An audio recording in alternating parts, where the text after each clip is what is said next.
Hello ဒီနေ့မိုးအေးအေးလေးနဲ့မလို့ဒီနေ့အေးရတာနောက်ကျပါတယ်အေးရတာနောက်ကျနေမယ်ကွေးနေလို့အဆင်မပြေပါဘူးလူဆရာရှိရလောက်ရပါအောင်မယ်ဆိုတော့မနေ့ကဈေးကနေဝယ်လာခဲ့တဲ့ဒီစက်ပြာရည်ပေါ့နော်စက်ပြာရည်လေးတွေကိုဒီတလားစာတက်တက်ဘူးလေးနဲ့ပြန်ပြီးတော့ခွဲသုံးတယ်ပေါ့နော်တခါတည်းဘူးအကြီးနဲ့မသုံးမဲနဲ့ဘူး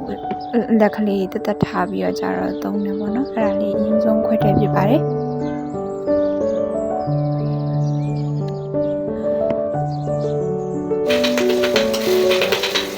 ပြီးတော့ဒီမိုးကလည်းအေးတော့ဆက်ဆက်ကလေးလည်းစားခြင်းနဲ့အာလူသီးလေးကလည်းစားခြင်းနဲ့ဆိုတော့ကျတော့ငပိကျက်ပေါ့နော်ဆင်းပြီးပြီးတဲ့အဆက်မချက်ပဲနဲ့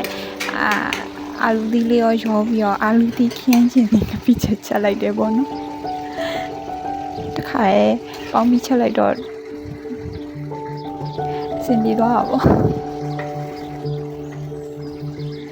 ဆိုရင်တော့အာလူလေးဣပြီဆိုလို့ရှိရင်တော့ချလို့ရပါပြီဒါပြီးတော့လှုပ်ရှားရှိရည်လို့ဟိုကဝှရှော်ကလည်းကြံသေးတယ်မိုးအေးပေမဲ့မလျှော်လို့လည်းမရဘူးလေနော်အဲ့တော့ဒီနဲ့ပဲပြည့်6ဖို့ရအတွက်ဝှရှော်ရပါလေနောက်ပြီးဝှရှော်ပြီးတော့ဝတ်တီကိုတက်လက်ပါလေအပြီးပိုက်စာလာတော့အတွက်ကြောင့်မလို့ချက်ထားတဲ့အာလူအီလေးနဲ့ထမင်းစားခဲ့ပါလေ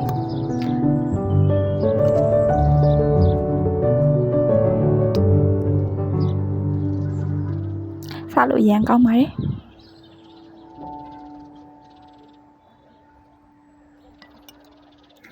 အားလုံးပဲ Happy Sunday ဖြစ်ကြပါစေ Bye bye